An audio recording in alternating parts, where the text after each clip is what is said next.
students, in this video we'll discuss chapter number 2, the Vedic period. बेटा इस chapter में हम इंडिया के उस पीरियड को डिस्कस करेंगे जहाँ पर वेद लिखे गए. ठीक है, तो जो फर्स्ट टॉपिक हमें इस चैप्टर में पढ़ना है वो ये है कि भाई इंडो आर्यंस इंडिया में कब आए. The coming of Indo Aryans. तो ऐसे माना जाता है कि जो आर्यंस थे ये सेंट्रल एशिया में रहते थे. अब सेंट्रल एशिया में भी कहाँ पर, वो एरिया जो कैस्पियन सी के आसपास है. कैस्पियन सी के आसपास जो एरिया है सेंट्रल एशिया का, वहाँ पर आर्यंस रहते थे और ओरिजिनली ये लोग वहीं से थे. पर बाद में वहाँ पर फूड और फॉडर दोनों की शॉर्टेज हुई. फूड बोले तो खाना जो हम इंसान खाते हैं, फॉडर बोले तो चारा घास जो जानवर खाते हैं. तो बेटा एक टाइम ऐसा आया कि वहाँ पर सेंट्रल एशिया में, मतलब कैस्पियन सी के आसपास वाले रीजन में फूड भी नहीं था, फॉडर भी नहीं था, दोनों की कमी हो गई. तो उन लोगों ने अपने घरों को छोड़ दिया, ओरिजिनल लैंड ओरिजिनल होम को छोड़ा. उनमें से कुछ लोग यूरोप चले गए, बाकी कुछ लोग इंडिया आ गए.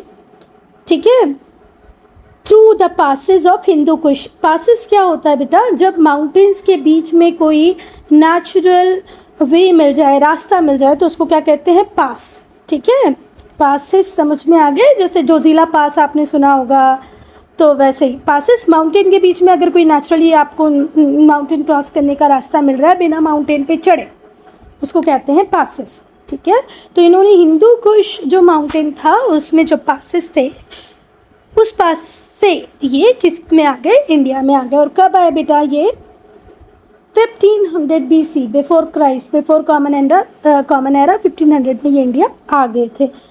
माउंटेन के बीच में जो नेचुरल रास्ता होता है जिसके थ्रू आप उसे क्रॉस कर पाएँ, उसी को क्या कहते हैं बेटा, पासेस. याद रखना हो ना, माउंटेन भी नहीं चढ़ना पड़ता, बीच से आपको रास्ता मिल गया है.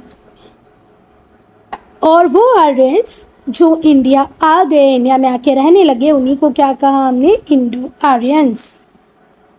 अब बेटा आर्यंस जब इंडिया आ गए तो पहले ये कहाँ पर आकर रहे, पंजाब में. और वो सिविलाइजेशन जो इस टाइम में फ्लरिश किया, डेवलप हुआ, उसी को हम कहते हैं वैदिक सिविलाइजेशन.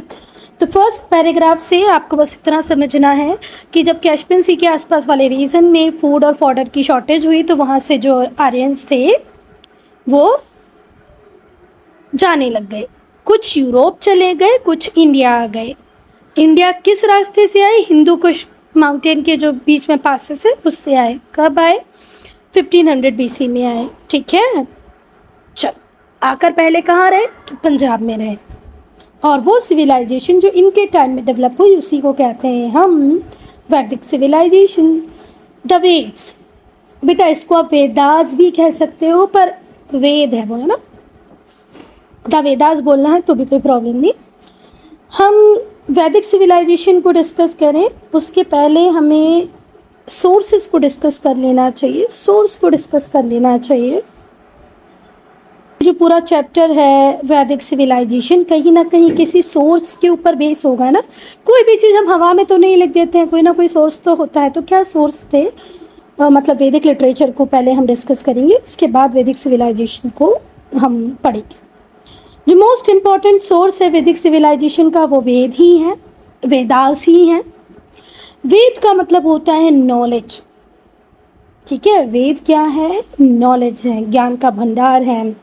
जो वेद हैं वो किसी इंडिविजुअल का रिलीजियस वर्क नहीं है, ना ही तो बहुत सारी बुक्स का ये कलेक्शन है, तो एक ही टाइम पर लिखी गई हूँ. कई बार ऐसा होता है भाई ए बुक लिख दी, बी सी डी ऐसी 4 बुक लिखी और इनको कंपाइल कर दिया गया. तो वेद ऐसा भी नहीं है बेटा, और किसी इंडिविजुअल का रिलीजियस वर्क भी नहीं है वेद. तो फिर क्या है वेद, आपको वेदास कहना है तो यू आर वेरी फ्री. तो बेटा हुआ ये कि जो वैदिक लिटरेचर है ये ग्रो करता है in the course of many centuries. पता नहीं कितने ही सालों में वैदिक लिटरेचर तैयार हुआ है. ऐसा नहीं है कि एक बार में 2-4-10 बुक लिख दी, उनको इकट्ठा करके वेद बोल दिया गया, किसी एक व्यक्ति के रिलीजियस वर्क को वेद बोल दिया गया. ऐसा बिल्कुल भी नहीं है. ये ग्रो हुए हैं, कंपाइल हुए हैं with the passage of time. It takes centuries. और इसे हैंड ओवर किया है one generation to another. By word of mouth, मतलब ओरली ये एक जनरेशन से दूसरे जनरेशन में आई हैं। मतलब पहले जो गुरु होते थे उन्होंने अपने शिष्य को बताया, शिष्य बड़े हुए, जब वो गुरु बने तो उन्होंने अपने शिष्यों को बताया। तो ये जनरेशन टू जनरेशन ट्रांसफॉर्म हुए, मतलब ट्रांसफ़र हुए हैं, ट्रांसफॉर्म नहीं, ट्रांसफ़र हुए हैं। और bye word of mouth, transform नहीं, ट्रांसफ़र, ठीक है। जो वैदिक लिटरेचर है वो मेनी सेंचुरीज़ में ग्रो करता है और handed down from generation to generation by word of mouth. भाई मैंने आपको सिखाया, फिर आपने किसी और को सिखाया, फिर उसने किसी और को सिखाया, इस तरीके से। कोई भी राइटिंग नहीं थी अभी, सिर्फ ओरल चल रहा था सब कुछ। It consist of 3 successive classes of literary creations. अगर हम बात करें, हमें 3 क्लासेस मिलेंगी यहाँ पर, किसकी? लिटरेरी क्रिएशन की। वो हम आके देखेंगे कौन कौन सी हैं। इनमें से कुछ आज भी एग्जिस्ट करती हैं, मतलब आपको मिल जाएंगे, और कुछ पूरी तरह ख़त्म हो चुकी हैं। It consist of 3 successive classes, एक के बाद एक के बाद एक, ऐसे 3 क्लासेस मिलेंगी, है ना, जिसमें से कुछ आज भी एग्जिस्ट कर रहे हैं और कुछ ख़त्म हो गए हैं। बेटा जैसे मैंने आपको अभी बताया कि हमारे जो लिटरेरी क्रिएशंस हैं उसकी कितनी क्लासेस हैं? 3 क्लासेस हैं, 3 सक्सेसिव क्लासेस हैं हमारे लिटरेरी क्रिएशंस की। तो उसमें सबसे पहले हम डिस्कस करेंगे वेद को। अब वेद क्या है? तो बेटा वेद कलेक्शन है। भाई किस किस का कलेक्शन है? वेद में हिम्स है, आप वेदा भी कह सकते हो, कोई प्रॉब्लम नहीं है। हिम्स बोले तो भजन, ठीक है, मंत्र, सूक्तियाँ, प्रेयर बोले तो प्रार्थना, चार्म्स बोले तो तांत्रिक मंत्र, तंत्र विद्या जो होती है ना, जादू टोने वाली। वो आप लोगों ने मूवी आई थी, कौन सी थी वो, अरे भाई जिसमें अजय देवगन था, वो लड्डू खा लेती है, बिस्किट खा लेती है लड़की, हाँ वो मूवी शैतान, है ना, उसमें जो माधवन करता है वो तंत्र विद्या है ना। तो चार्म्स, प्रेयर, हेम्स, लिटनीज, बेटा ये वो स्तुतियाँ होती हैं जिन्हें हम सार्वजनिक रूप से सबके साथ में बोल के करते हैं ना, जैसे सहस्त्रनामा हो गया, कुछ स्तुतियाँ हो गई। उसके बाद सेक्रीफाइसल फॉर्मूला, मतलब यज्ञ करते टाइम, किसी की बलि देते टाइम जो मंत्र आपको बोलने हैं। जैसे पहले अश्वमेघ यज्ञ होता था, आप लोगों ने बाहुबली मूवी देखी होगी, तो जब वो लोग युद्ध करने जाते हैं उसके पहले वो एक भैंस को काटते हैं ना, देखा होगा आप लोगों ने। तो वहाँ पर भी वो पंडित जी मंत्र बोलते हैं। तो सेक्रीफाइस के टाइम पे कौन से मंत्र बोले जाएंगे, तंत्र विद्या में कौन से मंत्र का उपयोग होगा, लिटनीज, सार्वजनिक मतलब सारे लोग मिलकर जो स्तुतियाँ वगैरह बोलेंगे उसे लिटनीज कहते हैं। प्रेयर, प्रार्थना, हिम्स मतलब भजन। 4 वेद हैं। पहला वेद है ऋग्वेद। तो Rigveda is a collection of hymns. अब हिम्स क्या हैं बेटा? स्तुतियाँ हैं, सूक्तियाँ हैं, भजन हैं। यहाँ पर भी लिखा है देखो, religious song in praise of God, भगवान की को खुश करने के लिए, उनकी तारीफ में जो हम रिलीजियस सॉन्ग गाते हैं उसे हिम्स कहते हैं। भजन, मंत्र, स्तुति आप कुछ भी मान सकते हो। इट इज़ अबाउट 1028 हिम्स, 1028 भजन, मंत्र, सूक्तियाँ इसमें हैं। ये जो हिम्स हैं ये हाईलाइट करते हैं कि बेटा ऋग्वैदिक इंडिया में राजनीति कैसी होती थी। राजनीति, राजा, है ना, प्रजा, सोशल, समाज कैसा था, इकोनॉमी मतलब फाइनेंस कैसा होता था, ट्रेड होता था, एग्रीकल्चर था, रिलीजियस कंडीशन कैसी थी। तो ऋग्वैदिक पीरियड में, ऋग्वैदिक इंडिया में राजनीति कैसी चल रही थी, समाज कैसा था, आर्थिक व्यवस्थाएं कैसी थी, धर्म कैसा था, ये सब को हाईलाइट करते हुए भजन बनाए गए हैं जो किस में लिखे हुए हैं? ऋग्वेद में लिखे गए हैं।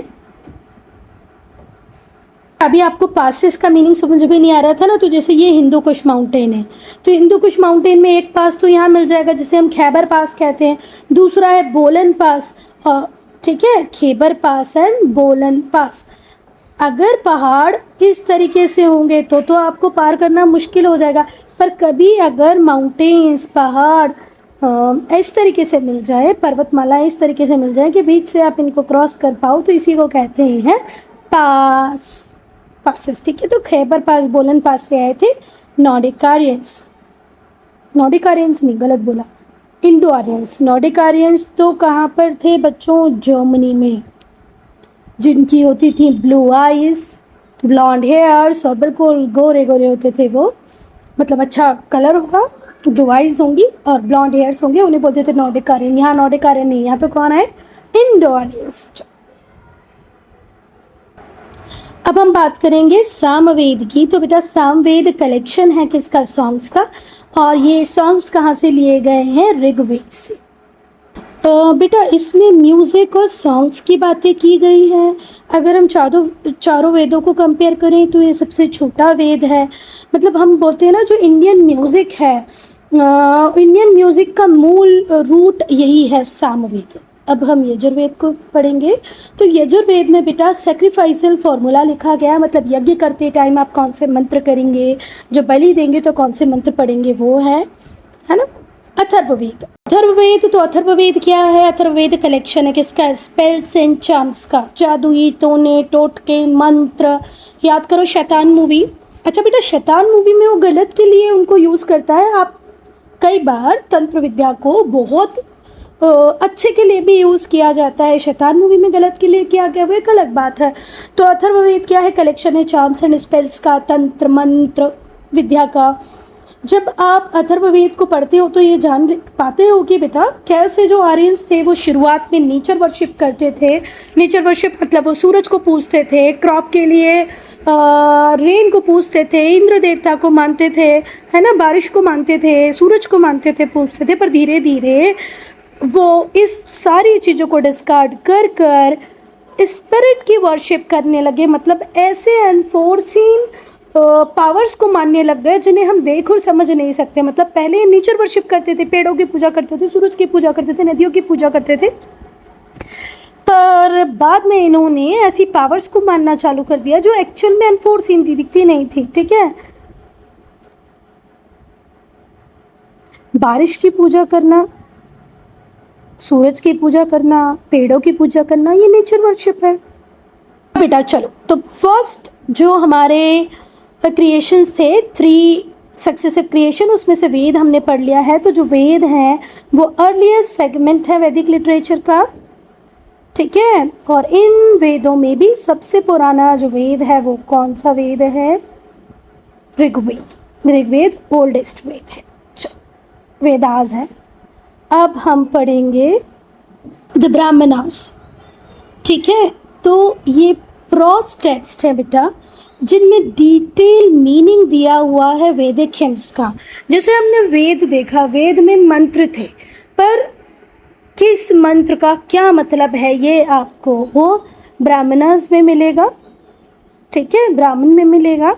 ये जो प्रोस टेक्स्ट हैं जिन्हें हम ब्राह्मण या ब्राह्मणास कहते हैं, इनमें डिटेल्स है किसकी? वैदिक हिम्स के मीनिंग की। मतलब बताया गया है, उनकी एप्लीकेशन कहाँ कहाँ पर है। एक वैदिक मंत्र है, उसे कब पढ़ना चाहिए, उसका मतलब कहाँ का है, उसका ओरिजिन कैसे हुआ है, ये सब ब्राह्मण में या ब्रह्ममानस में ही आपको मिलेगा। ठीक है, तो ये प्रोस टेक्स्ट है, पैराग्राफ फॉर्म में लिखे गए हैं। इनमें डिटेल्स है कि भाई कौन सा मंत्र कब बना, उसका मतलब क्या है, उसे आपको कब पढ़ना चाहिए। In a way these content detail about ritual and philosophies. तो अगर ऐसे देखें हम तो क्या रिचुअल्स होते हैं, क्या फिलोसफीज़ हैं, उनकी डिटेल आपको ब्राह्मणास या ब्राह्मण में मिलेगी। बेटा जो 3 लिटरेरी क्रिएशंस थे उसमें पहला वेद था, दूसरा ब्राह्मण या ब्राह्मणस थे, जिनमें पूरा के पूरा मीनिंग बताया गया था। भाई मंत्र कब पढ़ना है, कैसे पढ़ना है, मंत्र कब ओरिजिन उसका हुआ है। थर्ड लिटरेरी क्रिएशन को डिस्कस करेंगे, वो है आरण्यक्स और उपनिषद। आरण्यक्स और उपनिषद जो कंक्लूडिंग पोर्शन है ब्राह्मण का या ब्राह्मणास का, उसे आरण्यक कहते हैं, आरण्यकास कहते हैं। और ये डील करते हैं फिलॉसफी में और मिस्टिसिज्म में। फिलॉसफी बोले तो दर्शन शास्त्र, मिस्टिसिज्म बोले तो रहस्यवाद। ठीक है, तो दर्शन शास्त्र रहस्यवाद से डील करते हैं क्या? आरण्यक, आरण्यक या आरण्यकास। अब उपनिषद को पढ़ेंगे। बेटा ध्यान रखना, आरण्यक और उपनिषद।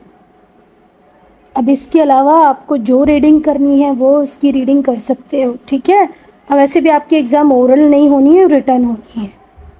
चलो, तो अब हम पढ़ेंगे उपनिषद को। उपनिषद का जो लिटरल मीनिंग होता है वो होता है to set down near someone. और ये जो समवन होते हैं ये आपके गुरु होते हैं, ये टीचर होते हैं। आपको टीचर के पास बैठना है और उससे कुछ सीखना है।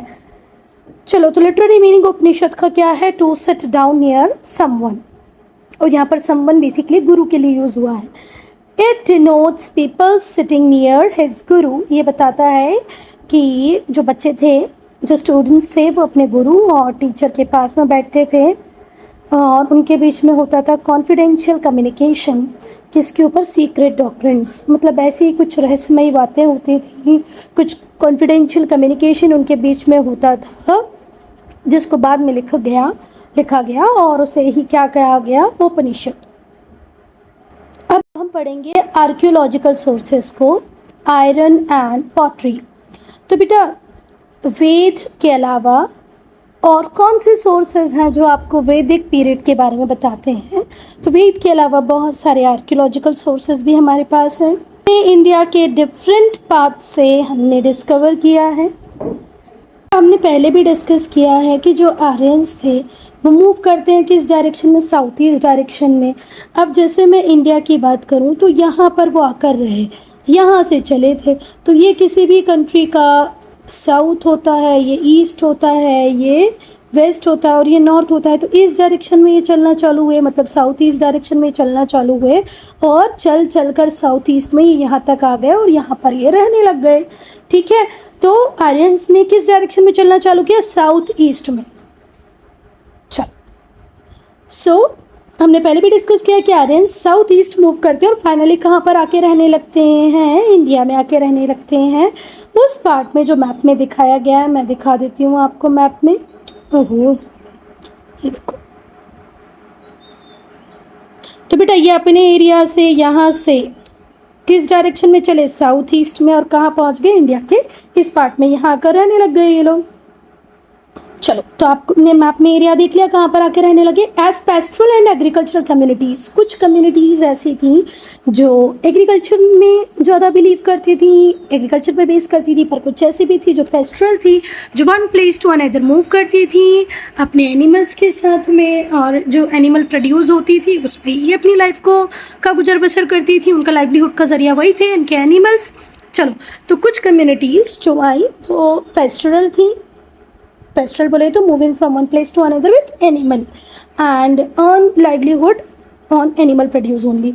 एग्रीकल्चर कम्युनिटीज, ये सेटल्ड लोग होते थे जो एग्रीकल्चर प्रोड्यूस पे बेस करते थे, इनकी लाइवलीहुड बेसिकली एग्रीकल्चर से जुड़ा हुआ था। और किंगडम्स, चलो, as pastoral and agricultural communities kingdoms, इन लोगों के लिए जो ट्रांसफॉर्मेशन हुआ बेटा, जो इनकी लाइफ में बड़ा चेंज आया कि ये पेस्टोरल से सेटल्ड एग्रीकल्चर कम्युनिटीज़ में कन्वर्ट हो जाते, ये क्विक नहीं था, बहुत तेज़ी से होने वाला प्रोसेस नहीं था। इसमें इन्हें 1000 से 1500 साल लग गए, 1000 से 1500 साल लग गए, 1500 1500 ही हुआ ना, हाँ, 1000 to 1500 ईयर्स इन्हें लग गए, 1500 ईयर्स लग गए इस कंप्लीट ट्रांसफॉर्मेशन से pastoral to settled agriculture communities बनने में। इन्होंने 1000 साल का वक्त दिया। ये बहुत क्विक प्रोसेस नहीं था, बहुत क्विकली नहीं हुआ। और ये प्रोसेस कब तक चलता रहा बेटा? 700 to 600 BC तक ये प्रोसेस चलता रहा। अभी भी BC की बात हो रही, बिफोर क्राइस्ट है ना, बिफोर कॉमन एरा, 700-600 तक ये सेटल्ड एग्रीकल्चर कम्युनिटीज़ बनते रहे। और ट्रांसफॉर्म होने में टाइम लगता ही है बेटा। आज हम कह रहे हैं कि ये ज़माना AI का है, AI का है, तो क्या सारे काम AI करने लग गया? हम सबके घर में रोबोट्स आ गए, है ना? ऐसा नहीं है, इसको भी अभी टाइम लग जाएगा। चल बेटा, जब हम आर्यंस की बात करते हैं तो जब इनका ट्रांजिशन पीरियड चल रहा था, जब इनकी सोसाइटी ट्रांसफॉर्म हो रही थी, पेस्टोरल से ये एग्रीकल्चर कम्युनिटीज़ बन रहे थे, मतलब अपनी डिपेंडेंस एनिमल्स पे कम करके किस पे ज़्यादा कर रहे थे? एग्रीकल्चर पे ज़्यादा कर रहे थे। उस पीरियड में इनको करने पड़े बहुत सारे वॉर और बहुत सारे झगड़े, स्ट्राइफ, बहुत सारी लड़ाई झगड़े इनको करने पड़े, युद्ध इनको करने पड़े। वो किससे करने पड़े? लोकल पॉपुलेशन से। ये कॉन्स्टेंटली किस चीज़ को सर्च कर रहे थे भाई? एग्रीकल्चरल लैंड को सर्च कर रहे थे कि भाई ज़मीनें हमें मिले जिस पे हम एग्रीकल्चर कर पाएँ और उस प्रोड्यूस से अपना भरण पोषण कर पाए, मतलब अपनी लाइवलीहुड चला पाए। बेटा, ये लोग मिनरल डिपॉजिट्स को खोजने लग गए, और उसको खोजने लग गए। भाई मिनरल डिपॉजिट्स और क्यों चाहिए इन्हें? क्योंकि कोई भी मेटल जो होता है वो मेटल कई बार प्योर फॉर्म में मिल जाता है और कई बार प्योर फॉर्म में नहीं मिलता है, तो उसका क्या मिलता है, ओर्स, अयस्क मिलते हैं। फिर इस ओर को जब हम प्योर करते हैं, उसके ऊपर कुछ प्रोसेस करते हैं, तब हमें वो पर्टिकुलर मेटल मिलता है। जैसे आयरन ओर से आयरन मिलता है, ऐसे। अब इन्हें मेटल डिपॉजिट्स की और ओर्स की क्या रिक्वायरमेंट थी, तो इन्हें डेंस फॉरेस्ट को भी तो क्लियर करना था। जंगलों को काटने के लिए मेटल की ज़रूरत तो पड़ेगी ना। अब बेटा जो ऋग्वैदिक पीरियड था, इस ऋग्वैदिक पीरियड में हम देखते हैं कि जो आर्यन ग्रुप्स थे वो हमेशा मूव करते रहते थे और हमेशा लड़ाई झगड़े उनके बीच में होते रहते थे। कई बार वो आपस में लड़ते थे आर्यंस, और कई बार वो लोकल नॉन आर्यन से लड़ते थे। देखो बेटा, ये तो यहाँ से हमारे इंडिया में आए, पर इंडिया में भी तो कुछ लोग रह रहे होंगे, तो कई बार ये इंडिया के लोगों से लड़ते, मतलब इंडियन वर्सेस आर्यंस होता, और कई बार आपस में आर्यन वर्सेस आर्यन होता, ऐसे होता था। ठीक है, तो जो ऋग्वैदिक पीरियड था उसमें हमने देखा कि जो आर्यन ग्रुप्स थे वो हमेशा मूव करते रहते थे और दूसरा हमेशा लड़ते रहते थे। कई बार आपस में लड़ते थे, कई बार लोकल नॉन आर्यन से लड़ते थे। Therefore they did not have enough opportunity, और इसीलिए इस लड़ाई झगड़े के चक्कर में ना ही तो ये साइंस पे काम कर पाए, ना ही तो टेक्नोलॉजी पे काम कर पाए। जब आपस में आप लड़ते रहोगे तो कहाँ साइंस, कहाँ टेक्नोलॉजी, कुछ भी नहीं डेवलप हो पाएगा, बस लड़ना ही रहेगा। सेकेंड पॉइंट बहुत इंपॉर्टेंट है, ज़रा ध्यान से सुनना। जो मूवमेंट थी आर्यंस की साउथ ईस्ट में, ये कैसे पता चलता है आपको कि आर्यंस साउथ ईस्ट की तरफ ही मूव कर रहे थे, तो इस थ्योरी को सपोर्ट किया है किसने, रेड वेयर, जिन्हें हम नदर्न ब्लैक पॉलिश्ड वेयर भी कहते हैं, इनकी डिस्कवरी ने।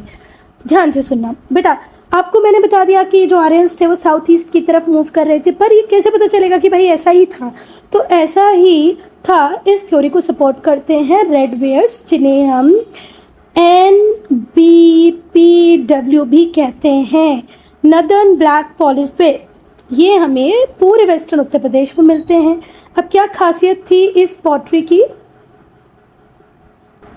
तो बेटा पहली खासियत तो ये थी कि ये जो पॉटरी थी ये बनी हुई थी वेल लेविगेटेड क्ले से। लेविगेटेड क्ले बोले तो फिल्टर्ड क्ले से, है ना, फिल्टर्ड क्ले या बिल्कुल क्लीन क्ले से बनी हुई थी, विथ लिटिल टेम्परिंग मटेरियल, और कुछ भी इसमें मटेरियल बहुत ज़्यादा नहीं था, थोड़ा बहुत ही कोई अदर मटेरियल, टेम्परिंग मटेरियल डाला गया होगा, बाकी तो सारा बिल्कुल क्लीन फिल्टर्ड क्ले से ये बनी हुई थी। And had a strikingly lustrous surface, बहुत चमकदार इसका सरफेस था। तो बेटा ये जो रेड वेयर थे, जिन्हें हम नॉर्थन ब्लैक पॉलिश वेयर कहते हैं, ये हमें वेस्टर्न यूपी में मिले हैं, जो इस बात को सपोर्ट करते हैं कि जो आर्यंस थे वो साउथ ईस्ट की तरफ जाते हैं। इस पॉटरी की क्या खासियत है बेटा, ये वेल लेविगेटेड क्ले, मतलब क्लीन क्ले से बनी हुई थी, फिल्टर्ड क्ले से बनी हुई थी, इस मिट्टी को छान के बनाया गया हो, टैम्परिंग मटेरियल इसमें नहीं था, और बहुत चमकदार वेयर थे।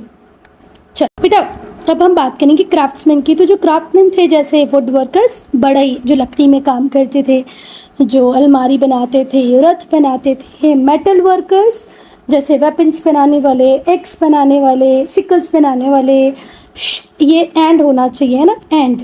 शिप बिल्डर्स, शिप भी बना लेते थे ये लोग, और ये फ्री मेंबर्स होते थे ट्राइब के, ये स्लेव्स नहीं होते थे, गुलाम्स नहीं होते थे, रिस्पेक्टेड पीपल थे सोसाइटी के। सो क्राफ्टमैन को प्रॉपर इज्जत दी जाती थी, वो स्लेव्स नहीं हुआ करते थे, और लकड़ी के कैबिनेट उस टाइम में बनने लग गए थे, रथ बनने लग गए थे, सिकल्स, एक्स जैसे इंस्ट्रूमेंट भी बनने लग गए थे, टूल्स बनने लग गए थे, शिप बिल्डिंग होती थी, और ये सब करने वाले ट्राइब के फ्री मेंबर्स हुआ करते थे, स्लेव्स नहीं थे। वीविंग का काम, स्पिनिंग का काम औरतें करती थी, और ये बहुत टाइम तक ऐसे ही हुआ। स्पिनिंग का मतलब होता है धागे से, कॉटन से धागा बनाना। स्पिनिंग का मतलब होता है धागा बनाने का काम, कॉटन से धागा बनाना होता है स्पिनिंग। ठीक है, मैंने धागा बोल दिया था, सॉरी। कॉटन से जब आप धागा बनाते हो, थ्रेड बनाते हो, उसको स्पिनिंग की प्रोसेस कहते हैं, और जब स्पिनिंग हो जाती है तो उसी थ्रेड को जब हॉरिजॉन्टली और वर्टिकली आप प्लेस कर देते हो तो क्या बन जाता है, क्लोथ, जिस काम को हम बोलते हैं वीविंग। तो धागे भी बनते थे, कपड़े भी बनते थे। वीविंग मतलब कपड़ा बनाना, स्पिनिंग मतलब धागा बनाना। तो वीविंग और जो स्पिनिंग का काम था ये स्पेशली औरतें करती थी, और ये बहुत टाइम तक चलता रहा। तो ये पैराग्राफ ये बोल रहा है कि भाई सबको अपने हिस्से की रिस्पेक्ट दी जाती थी। मेटल वर्कर, चैरियट वर्कर्स जो थे ये बिल्कुल फ्री थे, ये अपनी मर्ज़ी से काम करते थे, और औरतों के पास या औरतों की जिम्मेदारी था स्पिनिंग और वीविंग का काम करना। ये जो बेटा यजुर्वेद में तो ऐसे भी हल का वर्णन है जहाँ पर 12 ऑक्सन मिलके 12 ऑक्सन की टीम ड्रॉ करती है, चलाती है उस हल को। मतलब यूजुअली हमने देखा है 2 बैल होते हैं और वो एक हल को चलाते हैं, ऐसे होता है। पर यहाँ पर ऐसे भी हल बताए गए हैं यजुर्वेद में जिनको 12 बैल मिलके चलाते थे। ऐसे जो प्लो होते थे उनका यूज़ कब होता था, जब आपको मतलब ऐसा नहीं कि यूजुअली ही ऐसे हल चलते थे, ये वाले जो हल थे मतलब यहाँ पर इंडिस्पेंसिबल लिखा है, मतलब जब बहुत ज़्यादा आवश्यक हो तभी चलाए जाते थे। और ऐसी आवश्यकता कब पड़ती थी, जब हमें डीप फरोज बनानी हो, बहुत हैवी सॉइल को टर्न करना हो। हल का काम क्या होता है बेटा, जैसे ये हमारा खेत है, फील्ड है, उस पर हमें अब राइस या वीट ग्रो करना है ना, सीड डालने हैं। तो सीड हम डालेंगे, उसके पहले हमें सॉइल को इस तरीके से ऊपर नीचे कर देना है ना, जिससे प्रॉपर एरिएशन हो पाए। तो हल्का काम अब आप सबको समझ में आया। आजकल ये काम ट्रैक्टर के पीछे लगे कल्टीवेटर जो इस तरीके के होते हैं, आप लोगों ने देखा होगा, सभी ने देखा होगा, वो करते हैं आजकल, बैल नहीं चलाते हैं हल। चलो, सो डीप फरोज बनानी हो, बहुत हैवी सॉइल को टर्न करना हो, तभी ऐसे प्लोस का यूज़ किया जाता था जिन्हें 12 बैल चला रहे होते हैं। और ये कब करते थे, जब भैया हमने देखा कि जो यील्ड था, जो प्रोड्यूस होना चाहिए था, वो उतना नहीं हो रहा जितना होना चाहिए था, या सॉइल की फर्टिलिटी को रिटेन करना है, बहुत गहराई से मिट्टी को ऊपर नीचे करना है, तभी ऐसे हल्का यूज़ होता था। यहाँ पर स्ट्रॉन्ग प्लो बनाए जाते थे जिनको लकड़ी से बनाया जाता था। लकड़ी को ट्रिम किया जाता था, किससे, ब्रॉन्ज टूल से। ब्रॉन्ज टूल्स का यूज़ करके लकड़ी को बहुत नुकीला बना दिया जाता था और उस लकड़ी का बनता था हल। समझ में आ गया, लकड़ी को इतना नुकीला बना दिया है ब्रॉन्ज टूल की हेल्प से और फिर उससे बनाया है आपने हल। पर जो प्लोसियर होते थे जिनको बहुत ही स्ट्रॉन्ग सॉइल को कल्टीवेट करना है, ऊपर नीचे करना है, तो टर्न करना है, तो उसके लिए आयरन की ज़रूरत पड़ती होगी बेटा। लोहे की हल की बात अलग है और लकड़ी की हल की बात अलग है। बहुत स्ट्रॉन्ग सॉइल होगी तो आपको लोहे का ही हल चाहिए होगा। तो ये लोहा कहाँ से आता था, ये भी एक बड़ी प्रॉब्लम है। तो देखो, जब तक हम कॉपर की बात करते हैं तो कॉपर तो आपको राजस्थान में ही मिल जाता है, तो उसकी प्रॉब्लम नहीं है और राजस्थान वाले एरिया को ये जानते थे। पर आयरन तो आपको आज भी पता है कि बिहार, छत्तीसगढ़ है ना, हमारे साउथ वाले पार्ट में आयरन और ज़्यादा है। कॉपर तो चलो राजस्थान में मिल गया, पर आयरन के डिपॉजिट तो ईस्ट में है ना। ईस्ट में बोल रहे हैं तो राजस्थान से आपको ईस्ट की तरफ चलना चाहिए, जब आपको बिहार मिलेगा, ईस्टर्न एंड मिलेगा गैंगेटिक प्लेन का, साउथ ईस्ट बिहार मिलेगा जहाँ पर आपको क्या मिलेंगे, आयरन और मिलेगा। तो ये लोग इतनी दूर तक जाकर आयरन लेकर आते थे। फिर हमें कुछ एविडेंसेस ऐसे भी मिले हैं जहाँ पर हमें कॉपर हार्पून मिला है, तांबे का बना हुआ भाला मिला है, शोल्डर सेल्स मिले हुए हैं, मतलब क्या बोलना चाहिए, कुल्हाड़ी जैसे इंस्ट्रूमेंट मिले हुए हैं। सेमी ह्यूमन फिगर्स भी मिले हैं जो 1000 BC पुराने हैं। ये कहाँ पर मिले हैं, ऑल ओवर गैंगेटिक प्लेन में मिले हैं, अतरंजखेड़ा में मिले हैं, कौसाम्बी मतलब इलाहाबाद, प्रयागराज आज का नाम है, प्रयागराज के पास है कौसाम्बी, वहाँ मिले हैं। चखेरा मतलब एठा में मिले हैं, एठा कहाँ, उत्तर प्रदेश में है, कर्नाटका के हलूर में मिले हैं। क्या क्या चीज़ें मिली हैं, सेमी ह्यूमन फिगर्स मिले हैं, कॉपर हार्पून्स मिले हैं, शोल्डर कैप्स मिले। बेटा यहाँ पर मैंने शोल्डर सेल्स को कुल्हाड़ी बोला है, कुल्हाड़ी से ज़्यादा अप्रोप्रिएट रहेगा, आप इन्हें स्टोन टूल्स समझो, ठीक है। क्या समझोगे, स्टोन टूल्स। बेटा ये जो टूल्स हैं और ये जो आर्टिफैक्ट्स मिले हैं हमें गैंगेटिक प्लेन में, अतरंजखेड़ा में या कर्नाटका में, लेड अस टू सरमाइज, ये अनुमान लगाने में मदद करते हैं। क्या अनुमान लगाने में मदद करते हैं ये टूल्स और आर्टिफैक्ट, जो वो कॉपर हार्पून मिला है, भाला मिला है, वो ये बताते हैं कि ये सारी चीज़ें वहाँ तक पहुँची होंगी और पहुँचाने वाले होंगे आर्यन ट्रेडर्स। ये जो ऑब्जेक्ट्स हैं ये बताते हैं कि जो आर्यंस थे उन्हें कॉपर रिफाइनिंग का काम आता था, ठीक है। New copper refining by controlled fire using good kilns, बड़े बड़े भट्टे बनाते थे। भट्टे बोले तो जहाँ पर आप किसी भी मेटल को, ईंटों को पकाते हैं, ठीक है। मेटल को मतलब किसी और को पकाओगे तो उससे मेटल बन जाएगा, आयरन और को किसी भट्टे में पकाओगे तो क्या बन जाएगा, लोहा, आयरन। तो आर्यंस लोगों को ये पता था कि कॉपर से टूल्स कैसे बनाए जाएंगे, कॉपर को रिफाइन कैसे किया जाएगा, फायर का कितना कंट्रोल्ड यूज़ यहाँ पर करना है, क्लीन्स को कैसे बनाना है, क्लीन्स को कैसे यूज़ करना है। जो डिमांड थी बेटा हाई ग्रेड आयरन की वो बहुत ज़्यादा बढ़ती है with the passage of time. जैसे जैसे टाइम आगे की तरफ बढ़ता है लोहे का यूज़ बढ़ता जाता है, और लोहे का यूज़ बेटा आज तक बढ़ता ही जा रहा है, इसमें कमी नहीं आ रही है। तो बेटा क्योंकि आयरन का यूज़ बहुत ज़्यादा बढ़ता जा रहा था, इसलिए जो आर्यंस थे वो कंटिन्यूसली एक्सप्लोर कर रहे थे कि कहीं ना कहीं से उन्हें नए डिपॉजिट मिल जाए आयरन के। अब मतलब जितना जितना एक्सपांड वो लोग कर रहे थे अपनी टेरिटरी को, उस हर टेरिटरी में वो ढूंढ रहे थे new deposits of iron. Going as far as Andhra, Mysore by about 200 BC 200 BC में हम लोगों ने देखा कि इन्होंने इतना एक्सपांड किया कि आंध्रा और मैसूर तक चले गए। अब मेटलर्जी मतलब मेटल में जो काम करने का, मेटल का जो नॉलेज है उसे मेटलर्जी कहते हैं। मेटल का जो साइंस है वो मेटलर्जी है। तो मेटलर्जी मतलब साइंस की वो विधा जो मेटल से डील करती है, the branch of science which deals with metal is called metallurgy. Metallurgy का नॉलेज भी इन्हें बहुत अच्छा था। ये आयरन, कॉपर, सिल्वर और टीन इन सबको जानते थे, और ये इस टाइम में डेवलप हुए, और ये डेवलप होते रहे आर्यन से कहाँ तक, मौर्यन पीरियड तक। मतलब मेटलर्जी का अच्छा खासा नॉलेज इन्हें आ गया था। ये आयरन, कॉपर, सिल्वर, टीन में काम करते रहे, और ये काम आगे कब तक हमने देखा, मौर्यन पीरियड तक देखा। हस्तिनापुर जो उत्तर प्रदेश में है वहाँ पर हमें कॉपर के ऑब्जेक्ट मिले हैं ज़मीन के अंदर। अपार्ट फ्रॉम ग्लास बीट मतलब कांच के मोती भी मिले हैं, बैंगल्स मिली हैं, बोन की डिस्क मिली है, बोन की डिस्क बनाई इन्होंने, कांच से मोती बनाए, चूड़ियाँ बनाई और कॉपर ऑब्जेक्ट्स बनाए। अतरंज खेड़ा यूपी में हमें आयरन टूल्स मिले हैं, जैसे एरो, तीर, स्पेयर हेड्स मिले हैं, चेसल्स मिले हैं, एक्सेस मिले, नाइफ्स मिले, चाकू, कुल्हाड़ी मिल गए इन्हें। कॉपर बहुत कम अब यूज़ होने लगा। Copper seem to be less common, includes antimony rods, nail parers, pens, bangles, fish hooks and dishes. अब बेटा एलॉय से बनी जो रॉड होती थी, एंटीमनी से बनी रॉड मिल गई हैं, नेल पेयर्स मिल गए हैं, पिन मिली, चूड़ियाँ मिल गई, कुल्हाड़ी मिल रही है, चाकू मिल रहे हैं, फिश हुक्स मिल रहे हैं, डिश मिल रही हैं। बोन एरो हेड मतलब हड्डियों से बने एरो हेड मिले हैं, मतलब जैसे लोहा जहाँ लगा होता है वहाँ बोन लगी थी। ठीक है, ये सब कॉमन चीज़ें थी। चूड़ी बनने लग गई थी कांच की, टेराकोटा चीनी के बर्तन बनने लग गए थे। फायर्स आर ऑल्सो रिपोर्टेड, ये सारी चीज़ें यहाँ पर मिल गई हैं।